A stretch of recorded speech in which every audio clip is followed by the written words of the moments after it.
interesante. Thomas Hillehan, 1680, dice: de entre todos los remedios que Dios Todopoderoso se ha dignado dar al hombre para mitigar sus males, especialmente el dolor, ninguno es tan universal y eficaz como el opio.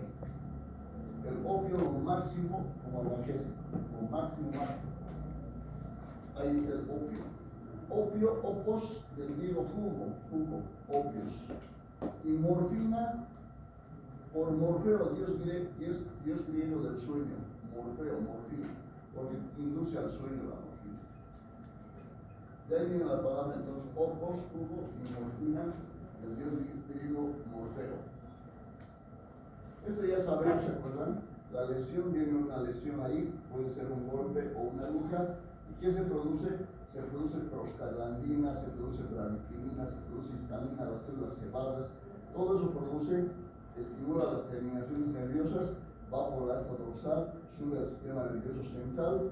Ahí en el hipotálamo, en el tálamo, en el sistema límbico se discrimina el dolor y el paciente comienza a sentir dolor en ese momento. Hay dolor. Lo interesante de esto es que nuestro organismo produce unas sustancias para disminuir el dolor. Imagínense, increíble. Entonces ellos solitos dicen: no controlamos eso. Por eso el día que controlen, porque tiene que haber algo que nosotros podamos controlar, pero lastimosamente no podemos controlar, no sabemos. Porque imagínense, en este momento hay un dolor aquí, la estimulación nerviosa, bradipinina, toda sustancia que viene, disminuye el dolor, me duele mucho, viene aquí siendo dolor. Inmediatamente se producen unas sustancias que se llaman encefalinas, las dinorfinas, las dimorfinas. Esas sustancias inmediatamente salen del sistema nervioso central y sistema nervioso periférico y disminuye el dolor. Interesante. Y ese sistema se nos ha llamado el sistema de opioides. El sistema de opioides. Súper interesante. Bueno, ahí está el dolor que se distribuye en el sistema nervioso central y de ahí parte nuevamente periféricamente para retirar la mano. Ahí hemos dicho ya la lesión tisular se produce ¿por qué? Se produce estimulación nerviosa por la bradipinina, la sustancia P, las prostaglandinas, la histamina, la serotonina. Todo esto ya lo dijimos. La situación es que estas sustancias, las encefalinas, endorfinas y dinorfinas, estas tres sustancias fundamentales, se aumentan en el organismo al haber mucho dolor y disminuye el dolor con estas encefalinas, endorfinas y dimorfinas. ¿Y qué se llama estas? Se llaman opioides endógenos, los opioides endógenos. ¿Por qué opioides? Porque tienen similar acción que la morfina. Súper interesante. ¿De dónde deriva esto? Miren, cada una se deriva de una proteína precursora, estas encefalinas, endorfinas y las dimorfinas, de una proteína precursora. Y esa proteína precursora se llama, son tres: la pre-opio-melanocortina, la preproencefalina, y la preprodimorfina. De ahí sale. Cada una está codificada por el gen correspondiente. ¿Dónde se encuentran estas? Principalmente en el cromosoma 1, el cromosoma 4 y el cromosoma 6. 1, 4, 6. Entonces de aquí sale, imagínense, de la prepro-opio-melanocortina, la preproencefalina y la preprodimorfina, nacen quienes, las encefalinas, las endorfinas y las dimorfinas, que fundamentalmente van a producir analgesia. Súper. Ahí están las encefalinas, miren, hemos dicho encefalinas. ¿Qué encefalinas hay? Hay dos encefalinas, la metencefalina y la leoencefalina. Esas dos encefalinas hay, metencefalina y la leoencefalina. Hemos dicho encefalinas. Ahí tenemos las endorfinas, especialmente la beta-endorfina. La beta-endorfina. Endorfinas. Y ahí tenemos las dinorfinas. Las dinorfinas A y B, fundamentalmente dinorfinas A y B. Y de estas dinorfinas nacen las endomorfinas 1 y 2. Ya las tenemos entonces las tres localizadas. Hemos dicho encefalinas, de las encefalinas hemos dicho metencefalina y leoencefalina. De las endorfinas hemos dicho la beta-endorfina, y de las dinorfinas hemos dicho la dinorfina A y B, y de ahí las endomorfinas 1 y 2. Estas encefalinas, las endorfinas y las dinorfinas, tienen que actuar sobre algo. ¿Se acuerdan? La adrenalina actuaba sobre receptores, la acetilcolina actuaba sobre receptores, receptores nicotínicos. Estos tienen que actuar sobre algo. ¿Sobre qué actúan? Fundamentalmente actúan sobre receptores mu, o receptores U, o receptores mu. Fundamentalmente actúan sobre eso. Actúan también sobre receptores delta y sobre receptores kappa. Pero como estamos llevando nosotros el tema de hipnoanalgésicos, hipno, ¿qué quiere decir? Hipno, inducción al sueño, de analgésicos, disminución de la sensación del dolor. Principalmente, ¿qué receptores? ¿Sobre qué receptores actúan?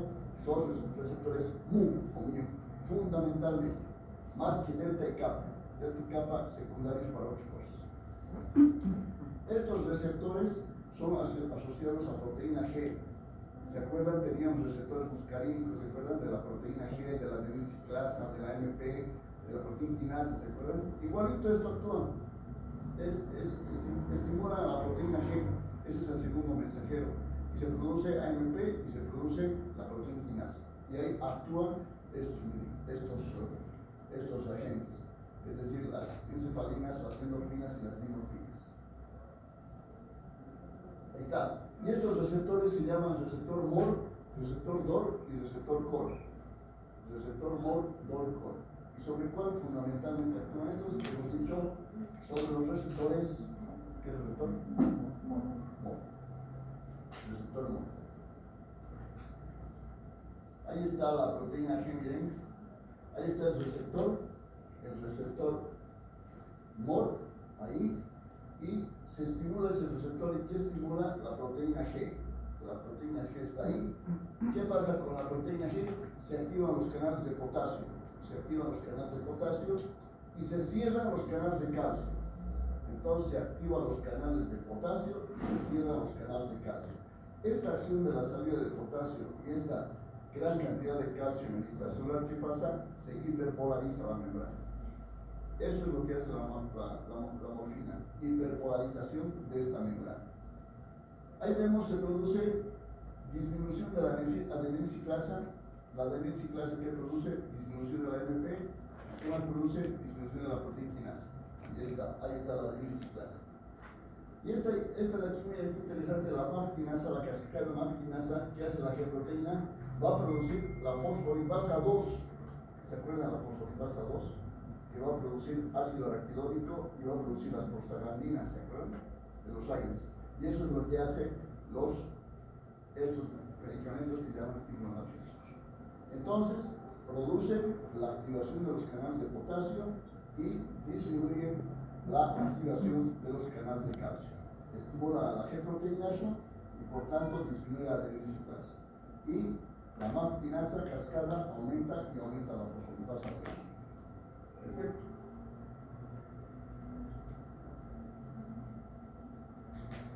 Ahí tenemos entonces receptores mu, receptores delta y receptores kappa.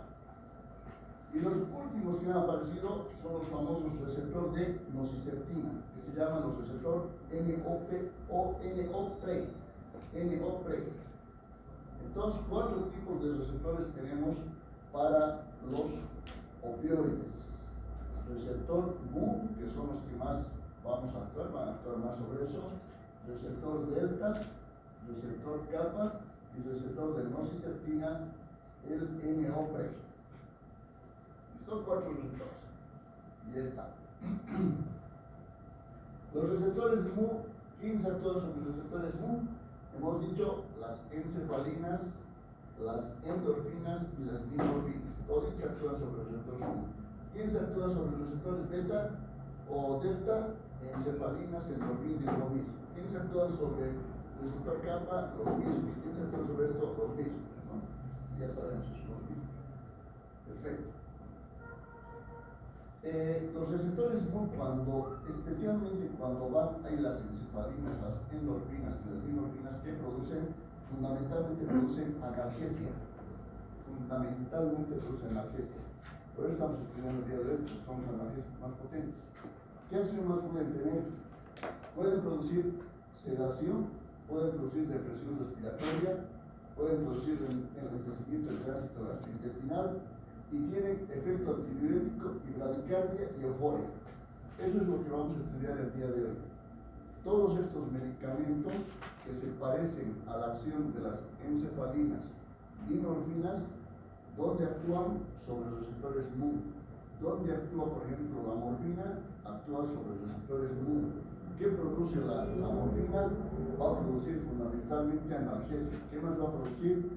Depresión respiratoria va a producir. ¿Qué más? Los receptores MU están en el esófago, en el estómago y en el intestino delgado. Los receptores MU. ¿Y qué van a producir ahí? Van a producir el enriquecimiento del tránsito gastrointestinal. Porque van a producir aumento del esfínter esofágico y van a producir el enriquecimiento de los movimientos propulsivos del intestino delgado y del intestino grueso. Eso es lo que va a hacer la morfina. Mire, va a tener efecto antidiurético, súper, por estimulación de la hormona antidiurética. Y va a tener bradicardia. La morfina debe saber producir bradicardia. Por tanto, disminuye la frecuencia cardíaca y también tiene un efecto inotrópico negativo, tiene efecto inotrópico negativo. Y además va a disminuir el consumo de oxígeno. Va a disminuir el consumo de oxígeno. ¿Por qué? Porque tiene bradicardia y tiene efecto inotrópico negativo. Perfecto. Entonces, estos medicamentos podemos utilizar en pacientes con infarto agudo del miocardio.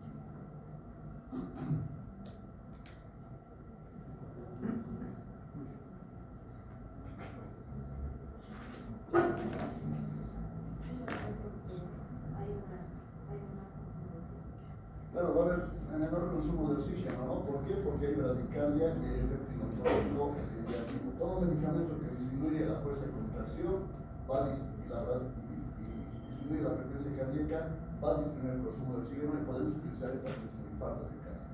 Los delta, miren, analgesia espinal supraespinal, depresión respiratoria, analgesia inducida por estrés y hipotensión, los delta.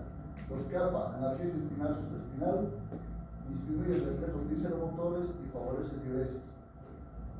Todo esto hacen las encefalinas, las dinorfinas y las endorfinas. Sobre todos estos actúan. Pero los medicamentos que nosotros ahora vamos a estudiar, la morfina y sus derivados, solamente donde actúan especialmente sobre los receptores MU y listo. Y ahí nos vamos a quedar. Ahí está, miren, ahí están los receptores MU, el delta y el kappa. Los receptores MU tienes que actuar, hemos dicho, las encefalinas fundamentalmente, las endorfinas sí, las endomorfinas sí, y las dinorfinas en poca cantidad actúan sobre los receptores MU. Pero los receptores MU son los que, donde actúan más todos estos opioides endógenos, los MU. Los delta solamente encefalinas, endorfinas, y un poco las dinorfinas, y los kappa solamente las dinorfinas. Bueno, aquí hemos visto el receptor opioide, una de las partes hemos visto el candidato ciclasa, va a disminuir, el año principio lo disminuye, las proteínas espinales disminuyen, ¿no? Hemos dicho que los canales de calcio están cerrados, hay alteración en los canales de sodio, los canales de potasio se activan y eso produce la hiperpolarización de las células. Aquí está el papá somnífero. De aquí se extrae ¿qué cosa? Se extrae fundamentalmente la morfina. Pero aparte de la morfina, ¿qué más hay? ¿Qué sustancias más se extraen aquí? La codeína se extrae. También, ¿qué más se extrae? La tebaína se extrae. ¿Qué más? La papaverina se extrae. Entonces, ¿cuántas cosas se extraen del papá del somnífero? La morfina, o el opio, ¿no? El opio. La morfina, la codeína, la tebaína y la papaverina. Súper interesante. La morfina, la codeína, la tebaína y la papaverina se extraen de este opio, del papá del somnífero. Lo interesante es que la codeína nosotros utilizamos mucho como antitusivo. Si ustedes van a comprar ahorita en la farmacia, les piden un antitusivo, estoy tosiendo mucho, le dan un antitusivo. Y resulta que ahí dice codeína, casi con seguridad que dice codeína. El 90% de los antitusivos es codeína. Y lo más increíble de esto es que la codeína, por ácido glucurónico, se transforma en una sustancia que se llama ¿qué? En el organismo. ¿Qué se llama? ¿Qué se llama aquí? Morfina. Imagínense, se transforma en morfina la codeína. Eso mejor que no sepan las personas que consumen morfina, ¿no? Porque imagínate, si ahorita vas a comprar un antitusivo, ahorita te venden el antitusivo. Pero ahora vas a comprar morfina, no. La morfina tienes que hacer receta de hospitalaria, toda una serie de cosas, también el datos, y sin embargo la codeína ya está. Cuidado que estamos yendo a comprar un antitusivo y estén ahí. Otros, tentazocina, tramadol, dextropropoxifeno y dextrofano. Estos son derivados ya semisintéticos. Por ejemplo, el tramadol. El tramadol es uno de los mejores analgésicos. Claro que no tiene tanta potencia como la morfina, indudablemente. Así sale el jugo. El papel es un libro de boca. Aquí está la morfina.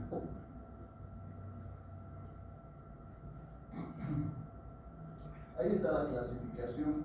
Los naturales, hemos dicho, fundamentalmente la morfina, la codeína y la tebaina. Esos son los naturales. Ahora habíamos indicado aquí codeína, morfina, tebaina y papaverina. Entonces aquí en nuestra clasificación, morfina, codeína, tebaina, nos faltaría la papaverina. Esos son naturales. De ahí tenemos un grupo, las 4 fenilperidinas, y ahí encontramos algunas interesantes. Una que encontramos se llama meperidina o demerol. Esta meperidina y demerol. ¿Qué medicamento utilizamos en el hospital ahorita, digamos, para colocar intravenosa o intramuscular para una fractura o para dolores intensos que no sea la morfina? Se llama la meperidina o demerol. Eso es lo que utilizamos ahorita en el hospital. Viene un paciente con dolor intenso y le colocamos meperidina o demerol, le damos meperidina o demerol. Aquí hay 2 drogas bien interesantes, que son súper interesantes, la loperamida y el bivenoxilato. Estas drogas son muy interesantes. ¿Por qué? Porque vienen pacientes que vienen y nos dicen, doc, tengo diarrea. Son 4 veces al día que voy, doc. Yo estoy desde hace un mes atrás. Entonces ya le clasifico más de un mes diarrea crónica. Ese paciente tiene diarrea crónica. Y la lógica es solicitar el laboratorio. ¿Qué laboratorio solicitaría ser un paciente con diarrea? Un coproparasitológico y un moco fecal, ¿verdad? Un moco fecal, es lo primero que se pide antes de utilizar un cultivo. Coproparasitológico y un moco fecal. Llega el moco fecal y el coproparasitológico y es negativo. Es negativo. Le haces varias veces y es negativo. Doctor, sigo teniendo diarrea, no sé qué pasa. Le cuento que tengo diabetes también, doc. Estoy tomando metformina y me están controlando, por eso estoy viendo, pero la diarrea continúa. Mi diagnóstico en ese momento es, ¿qué se llama el diagnóstico? Que tiene diarrea el paciente, le hago los exámenes complementarios y todo es negativo. Entonces, ¿qué diagnóstico pongo ahí? Diarrea. ¿Qué sería? Diarrea funcional, se llama diarrea funcional. Su diagnóstico es diarrea funcional. Ya, entonces no tiene nada. Entonces, ¿qué medicamento voy a utilizar para una diarrea funcional? Entonces reviso a la sociedad de gastro y me dice diarrea funcional. El primer medicamento que se debe utilizar es la loperamida. La loperamida, ahí se siento la famosa loperamida y al bivenoxilato. La loperamida y el bivenoxilato. Lo interesante de estos medicamentos son igual que la morfina. Hemos dicho que la morfina actúa sobre los receptores MUC que se encuentran en el esófago, en el estómago, en el intestino delgado y en el intestino grueso, que producen disminución del peristaltismo intestinal y aumentan los esfínteres, el esofágico y los demás. Disminución de secreciones intestinales también. ¿Se dan cuenta? Entonces un paciente con diarrea le damos una tabletita, les cuento, de 2 miligramos de mineraloperamida. Le decimos al paciente, luego de su deposición líquida, una tabletita de loperamida. Al día siguiente viene el paciente y dice, doc, estoy bien, esta tableta ha hecho perfecto, estoy doc. Es una tableta full. La loperamida, una tabletita le das máximo 2 al día y listo. Está la dieta funcional, chao. Se acabó eso. Es muy poderoso la loperamida, igual el diclofenaco. ¿Y qué más utilizamos la loperamida? Entonces la loperamida, diclofenaco, ¿para qué utilizamos? Para diarrea funcional. Diarrea funcional. La meperidina y el demerol, hemos dicho que es el analgésico muy potente que utilizamos en los hospitales para dolores muy intensos, ¿vale? Y aquí está la 1.2 y 1.3 diaminas, el famosísimo fentanilo, el albentanilo y el remifentanilo.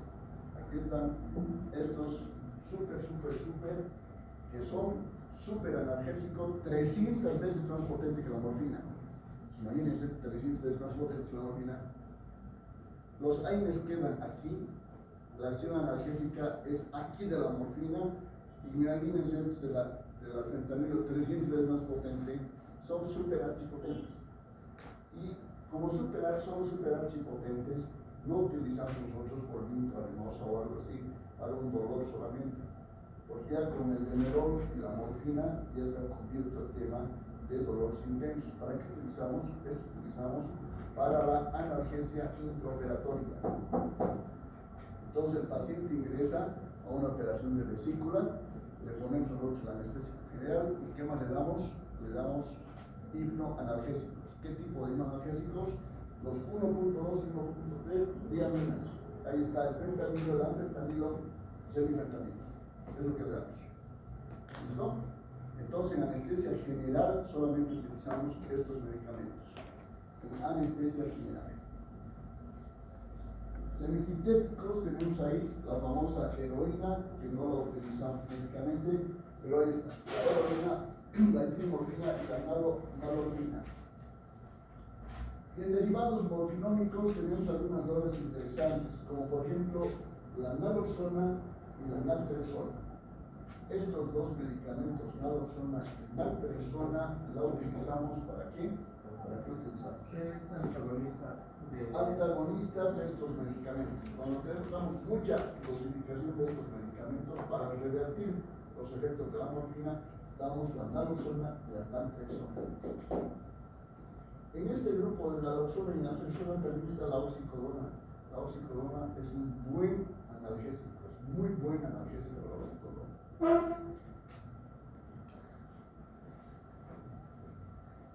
Y otros analgésicos que utilizamos son la pentazocina y el tramadol. Pentazocina y tramadol.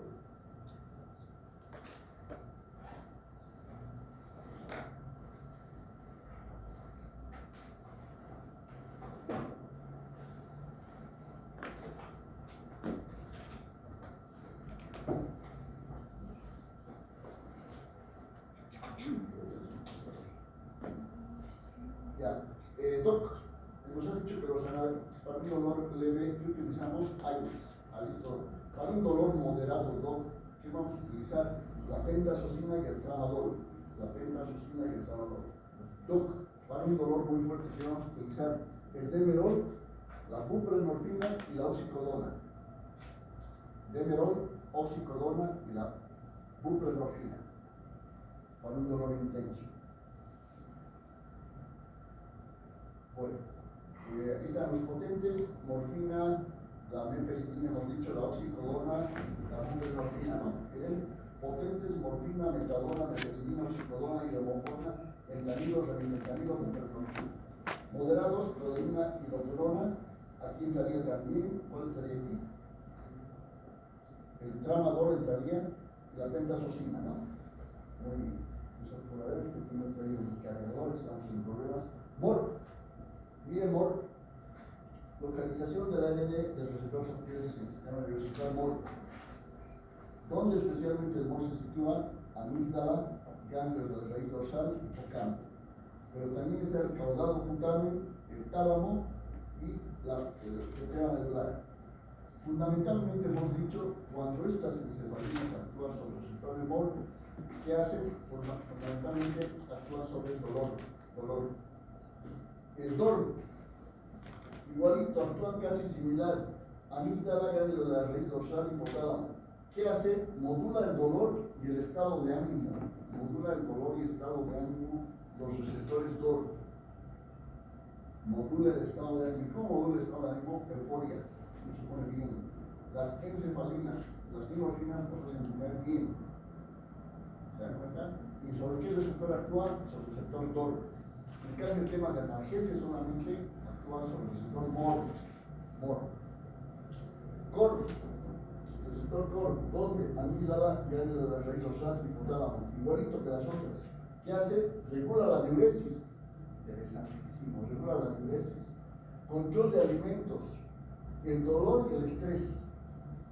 Entonces, todos estos receptores tienen que ver con el dolor, indudablemente. Pero el MOR, fundamentalmente el dolor. El DOR, estado de ánimo y dolor.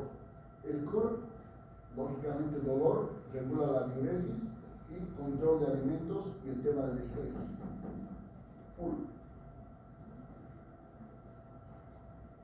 Los receptores opioides solamente se encuentran en el sistema nervioso central. En la médula, no. ¿Dónde más se puede encontrar? En el corazón se encuentra en el esófago, estómago, intestino delgado, intestino grueso. Se encuentra en linfocitos, en los macrófagos intraarticulares. Se encuentra en las trompas de falopio, en el pulmón y en el riñón. O todas se encuentran estos receptores. Muy bien. La analgesia, receptores MUC, alerta, hemos dicho receptor MUC. Viene el paciente, nos dice hay dolor, hay nes. Vuelve el paciente, sigo doctor con dolor, hay nes y opioides débiles. ¿Qué opioides débiles hemos dicho cuál era? Era el tramadol, era la pentazocina y le vamos a agregar la codeína, más podríamos agregar aquí. Doc, regresa el paciente, doc, me está doliendo mucho, entonces ¿qué le ponemos? Demerol le ponemos, la oxicodona, la buprenorfina y además podemos colocarle la morfina, ¿no ven? Y hasta ahí va. Porque darle a fentanilo, hemos dicho para qué? Para anestesia general. Y ya estamos. Ahí está nuevamente lo gradativo, casi similar. Claro que a veces no funciona y hacemos, por ejemplo, terapia de rehabilitación. Utilizamos AINES en la primera, programa de ejercicios. En la segunda, que no se resuelve con AINES, ya damos opioides de acción moderada y hacemos procedimientos térmicos, fisioterapia y bloqueos de nervios. No da resultado, ya damos analgésicos y analgésicos más potentes. Estamos hablando de la metilfenidatina, el demerol, la morfina, la buprenorfina, la oxicodona, y podemos hacer neuroablación, que se puede hacer, las bombas implantables de fármacos, las bombitas que colocamos con los tácticos. Han debido de hospitales. Eso es lo que colocamos. Muy bien. Miren, dolor leve. ¿Qué damos para el dolor leve? Vamos a dar AINES, ¿no? El paracetamol, el diclofenaco, el ibuprofeno, todo lo que hemos dicho. El ditamisol, ahí está. Moderado, bien. El moderado, la pentazocina, el tramadol, la codeína, ¿no? El tramadol y la codeína, miren, en moderado. En intenso, ¿qué vamos a dar? La buprenorfina hemos dicho, la oxicodona hemos dicho, bueno, hemos dicho, el demerol hemos dicho, el demerol es bien importante, y el fentanilo hemos dicho que no tanto fentanilo, ¿no? Eso es para anestesia general. Ya hemos terminado. Ya los metabolitos, les voy a contar eso de la morfina 6-glucurónido y morfina 3-glucurónido, ¿ves? La vida media de la morfina es de 2 horas, eso me cuentan ustedes. Esto es muy importante. La morfina causa liberación de histamina, sí causa liberación de histamina. Y por eso se produce vasodilatación. Y por eso se produce broncoconstricción. La morfina produce broncoconstricción. La morfina produce vasodilatación. Y si la morfina produce también depresión del centro respiratorio, imagínense grave. La morfina produce depresión del centro respiratorio, produce broncoconstricción, produce como la histamina, aumenta las secreciones bronquiales. Y lo peor, la morfina produce rigidez muscular. Entonces, los pacientes con morfina, con estos medicamentos, si te excedes la dosis, ¿por qué crees que fallecen los pacientes? Paro respiratorio. El paro respiratorio, ¿por qué? Hemos dicho depresión respiratoria, hemos dicho ¿qué más? El pulmón, ¿qué era? Broncoconstricción, ¿qué más era? Vasodilatación, sí, y además rigidez muscular. Rigidez muscular. Ya, listo, ya estamos ahí. Ahí está, depresión respiratoria.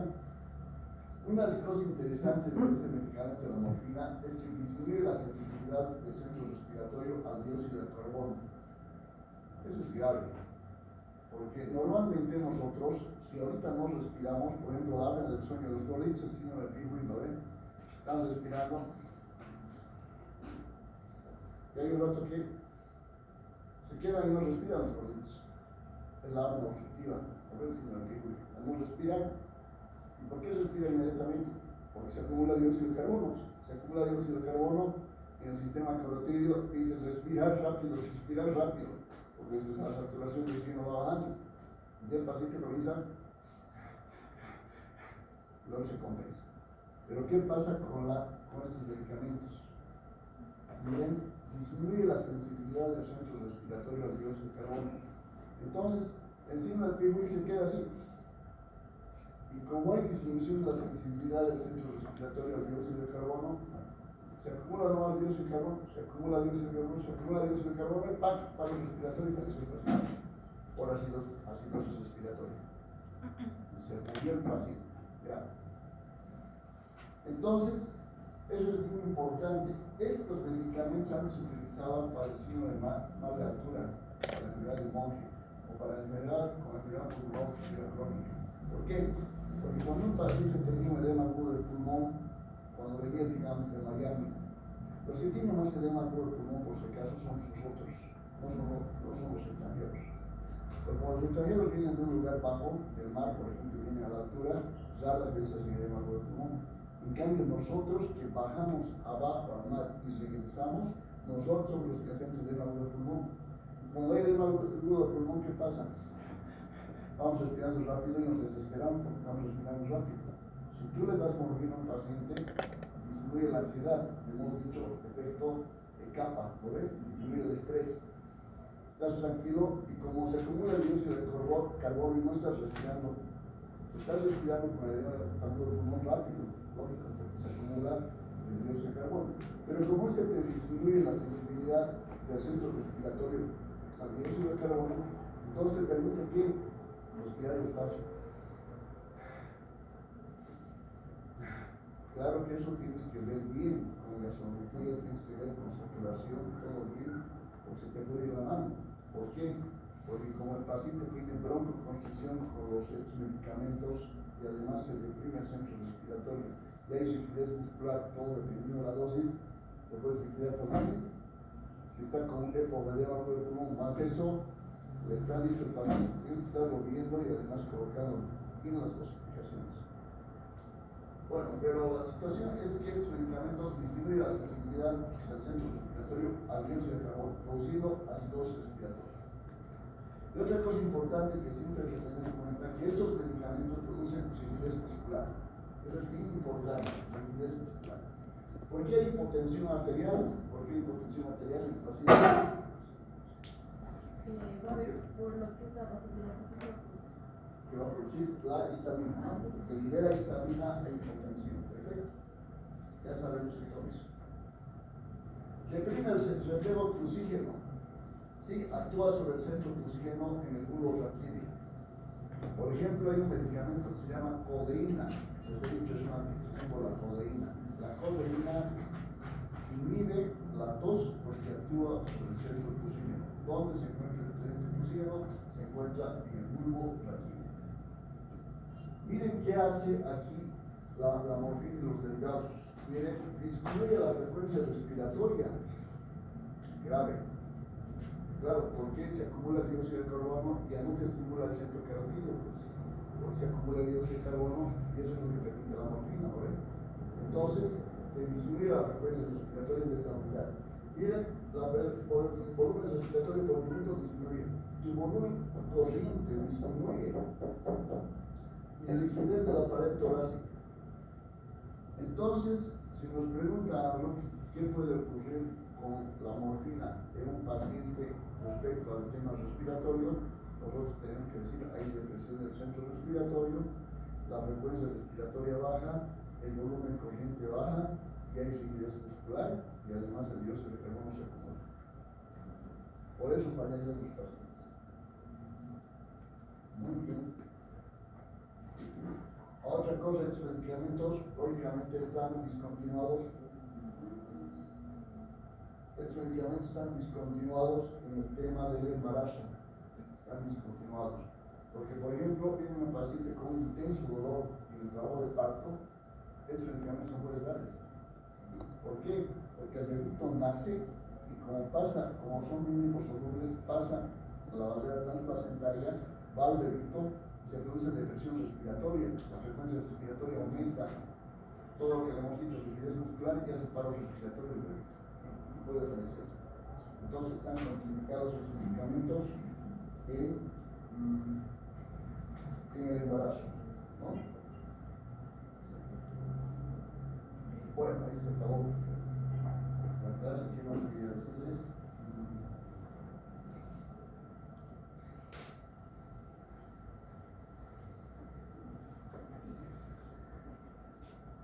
Miosis, ya sabemos, si un paciente viene con una alteración del estado de la conciencia, está alterado el estado de la conciencia de los familiares que ha tomado el paciente, no sé dónde estaba un montón de tabletas y es lo que tomó, no sabemos qué ha tomado. Tú le revisas, le preguntas al paciente cómo estás, no te responde bien. Hay una alteración del estado de conciencia. Le ves las pupilas y las pupilas están mióticas. En ese paciente lo primero que piensas es ¿en qué? Intoxicación por qué medicamentos. Por órganos posturados. La miosis es órganos posturados. Pero ¿quién más produce la miosis y alteración del estado de conciencia? Esos medicamentos, la morfina. Pero ¿quién se va a intoxicar con morfina? Tendrías que comprarte la codeína, ¿no? ¿Para qué está la codeína?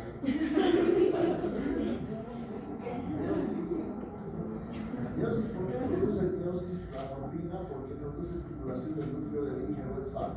Ya está. Y estimula el parasimpático. Por eso produce. Muy bien, después, ¿qué más? Estos medicamentos producen somnolencia, ya hemos dicho, deterioro cognitivo, alteración del estado de conciencia, ¿no? Efectos cardiovasculares, hemos dicho que van a producir bradicardia, efecto cronotrópico negativo, efecto inotrópico negativo, por tanto, el consumo de oxígeno disminuido. Y además, lo más importante, el efecto inotrópico que es negativo. Y otra cosa interesante, miren, disminuye la precarga. Disminuye la precarga estos medicamentos. ¿Por qué disminuye la precarga? Especialmente la precarga, puede disminuir la poscarga también, pero especialmente la precarga. ¿Por qué? No por la precarga. No, por la vasodilatación. ¿De dónde sale la vasodilatación? Liberación de vitamina. Perfecto, ya tenemos todos. Aquí hay un pequeño problemita. La hipotensión ortostática ya sabemos, libera histamina. El pequeño problema es el aumento de la presión intracraneal. Cuando hay acumulación de dióxido de carbono aquí en tu cuerpo, por cualquier motivo hay acumulación de dióxido de carbono, o fumas mucho.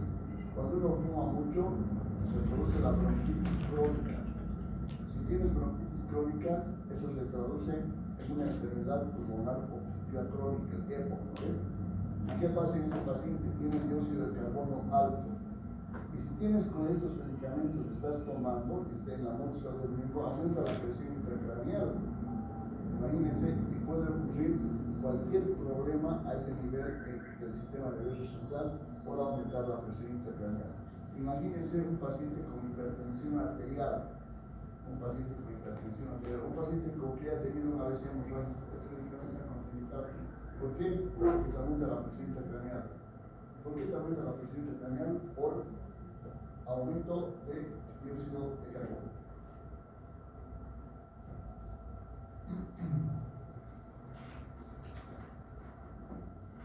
Muy bien.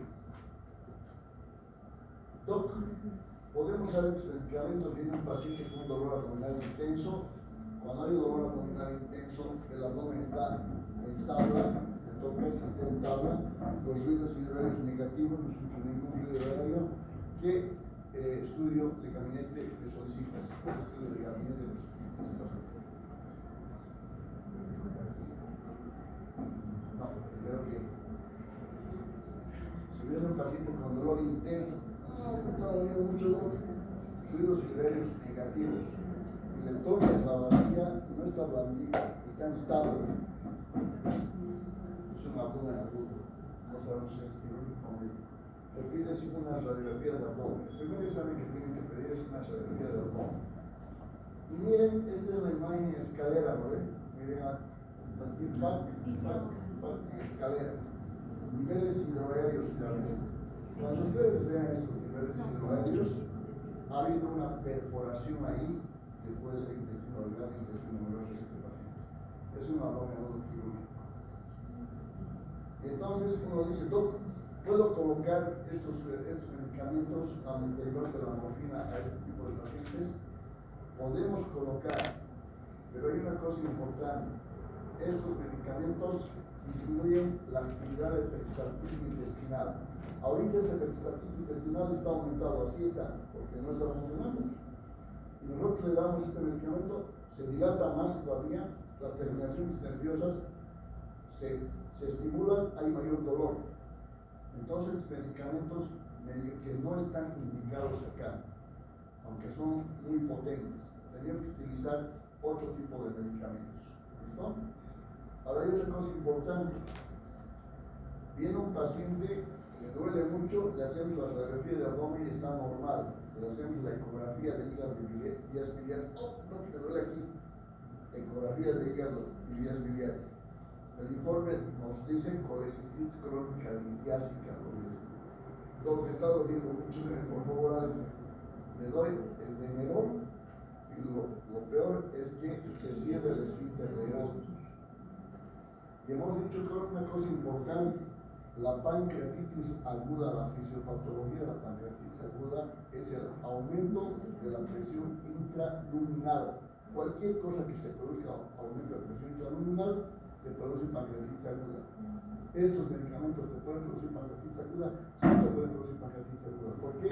Porque se cierra el esfínter de Oddi. Y entonces, no, pues como hay cálculos más, están los cálculos ahí. Imagínate que sea una coledocolitiasis y ya está aumentando la presión. ¿Se acuerdan, no? Del conjunto de virus y todo ese tema del páncreas y de la vesícula, que está la vesícula, que es el páncreas, que está el colédoco. No recuerdo. Se cierra esto, ¿qué va a haber? Aumento de la presión intraluminal. Y entonces, si una piedra existe aquí en el colédoco, ya aumenta la presión intraluminal de esto y de esto, y por eso produce pancreatitis aguda. Cuando hay una coledocolitiasis, tiene que estar temblando porque el siguiente paso es una pancreatitis aguda. Y si tú le das un medicamento que cierra este esfínter de Oddi, segurito que va a tener pancreatitis aguda, seguro. Súper seguro. Muy bien.